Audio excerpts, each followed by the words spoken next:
If you're like most traders, juggling a day job while trying to grow your trading account, then you know how challenging this can be. But don't worry, I've got you covered in this video. In this short video presentation, you'll learn an SPX weekly option strategy designed specifically for those of you trading with a day job. Now, I know how precious your time is during the week, and I've tailored this strategy to help you maximize your returns without requiring hours of charting and analysis. And if you're new here, welcome to the channel. My name is Eric, and I'm the host of the Stock Market Options Trading Podcast, and I'm also the founder and CEO of alphacrunching.com. Now let's go ahead and get into the presentation so I can show you this new and exciting strategy. In this presentation, you're going to learn how to profit trading SPX weekly options using the SPX weekly forecast from alphacrunching.com. You'll learn how to quickly read the forecast before the trading week begins, how to plan your trades so you don't have to watch the market all day, especially while you're working, and most importantly, how to make money using this method. And if you'd like a copy of this presentation to take with you, I'll put a link in the description if you're interested.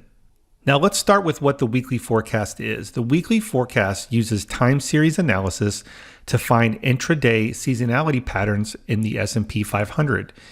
And the way that this works is we're looking at a graph, we're logged into alphacrunching.com, and before the trading week begins, we can choose the week that's coming up. So in this example, we're looking at the week of March 6, 2023. And this chart would be available by March 4th or 5th. Usually they're updated on Saturday or Sunday so that before the trading week begins, you already have the forecast. And this is the part that helps you plan your trades. And we'll get into that in just a minute. And what the time series algorithm does is find intraday seasonality patterns. We can see that there's somewhat of a bearish trend that's expected this week. This is a forecast. This is taking data from the previous several weeks of the market in 5-minute increments, and it's applying the time series algorithm to that. And then this is projecting what the market should do according to its recent pattern. And it's broken into two axes. We have the average SPX points, and this is the average points positive or negative. And then we have the time of day, and we can see as we hover over certain bars or certain periods of time, it shows us the day of the week and the time of the day. And I've highlighted Monday 1:55 p.m. because the forecast is projecting that this level is going to be maybe the high of the week. It's not going to be exactly 1:55 p.m. We're kind of looking at this as a kind of a high level saying, Monday tends to be kind of choppy and there's sort of a bearish sentiment that happens through the rest of the week.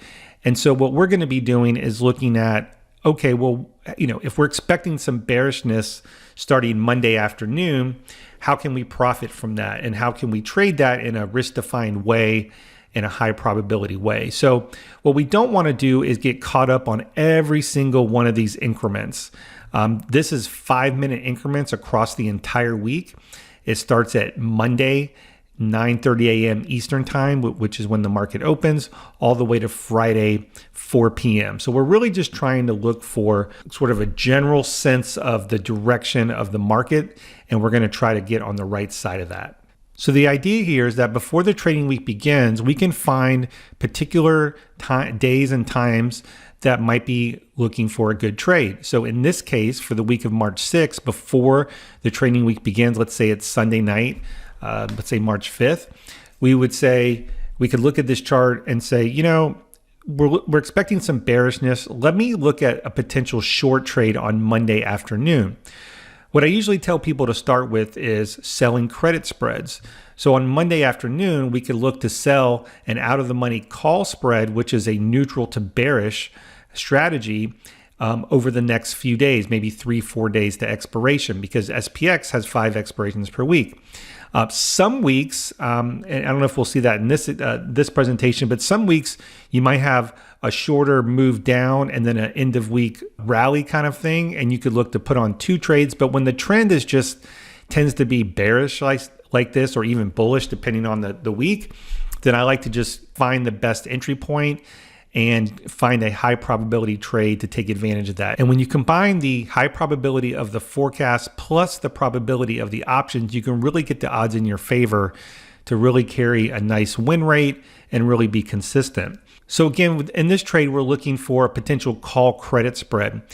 And let's take a look at an option chain real quick on what that might look like. So here's an example of an option chain where we have 3 days to expiration, and I'm selling a call that's has a delta, in this case of 39. I'm going to loosely call it delta 40. And I'm buying a call option 1 strike higher. So this is a 5 wide credit spread on SPX. At the time of this example, I could get a credit of $1.90 for that spread. My max loss is $310 or $310 because it's a 5 wide spread. When you do $5 minus $190, you end up with $310. So $310 is your max loss and $190 is the max profit. Now, for those that have traded credit spreads before, you may be thinking, man, that's kind of close to the money. I would feel better selling farther out of the money. Or for those that like the expected move, yeah, the expected move is farther up here around 43.15. So, this isn't necessarily a recommendation to sell this particular strike. I'm just using this as an example. For those that follow me or have seen my trades before, you know that I do like to sell closer to the money because I like the risk reward, and there's some other sort of variables there. But this is just a one way to do it. Again, you could sell wider, you could go farther out of the money for those that like to sell delta 10, delta 20. You're just not going to get as much credit. But for those that understand that you will have a higher probability, but you're also going to reduce your profit. So this is the zone that I like to kind of stay in. And that's the one we're going to be back testing for these examples that we're about to get into. So again, let's take a quick look at the chart again.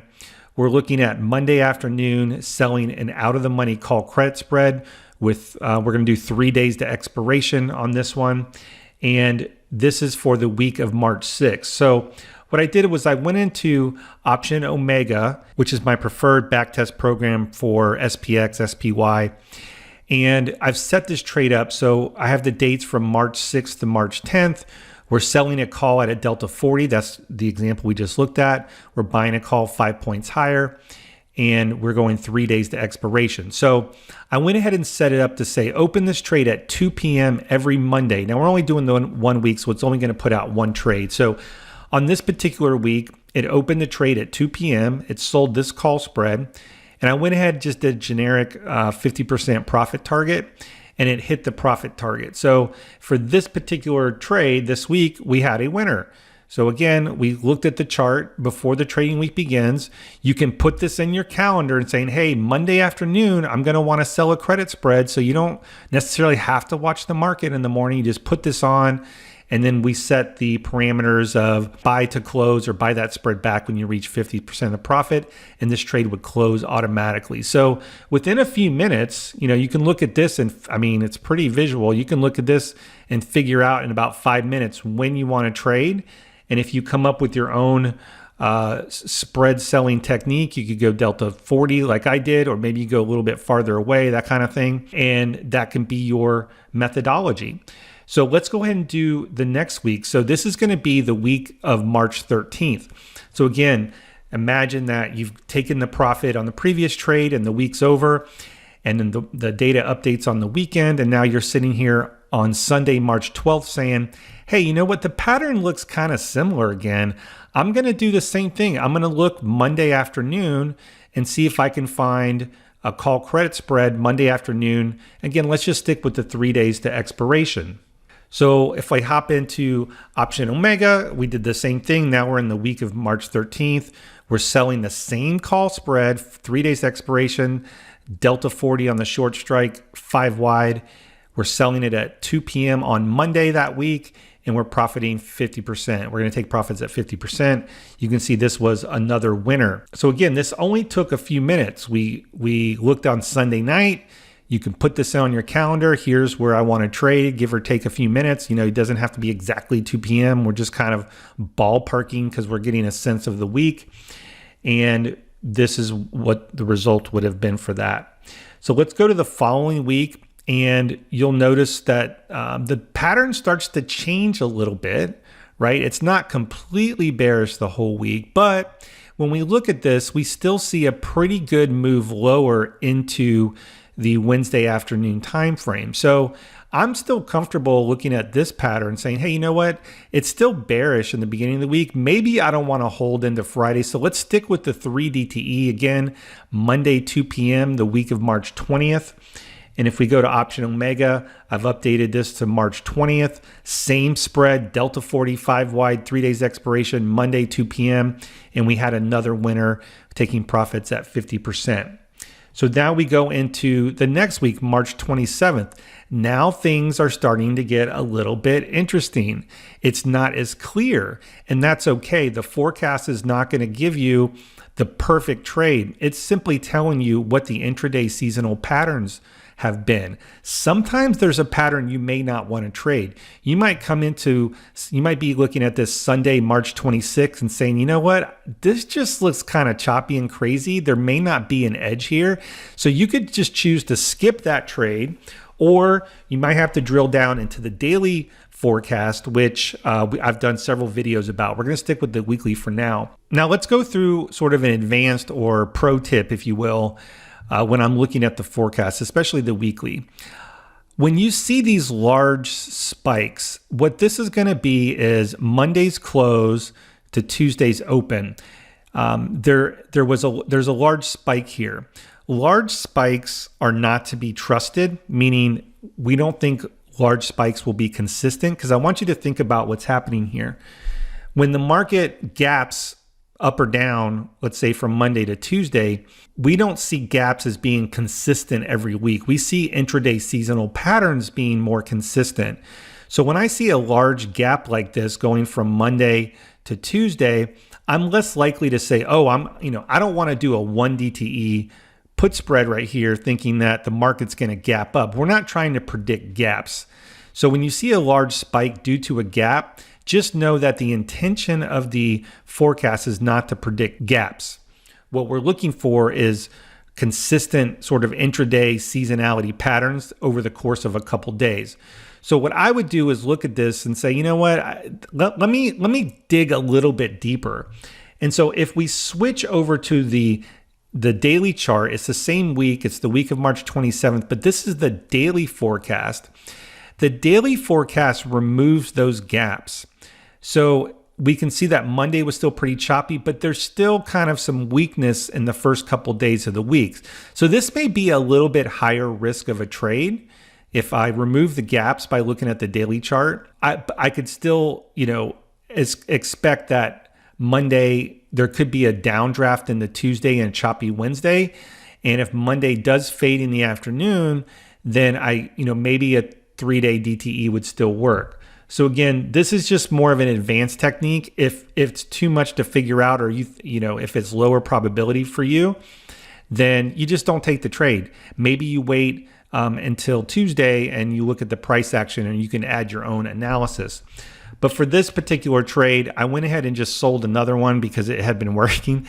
Monday 205, I got the cursor off there.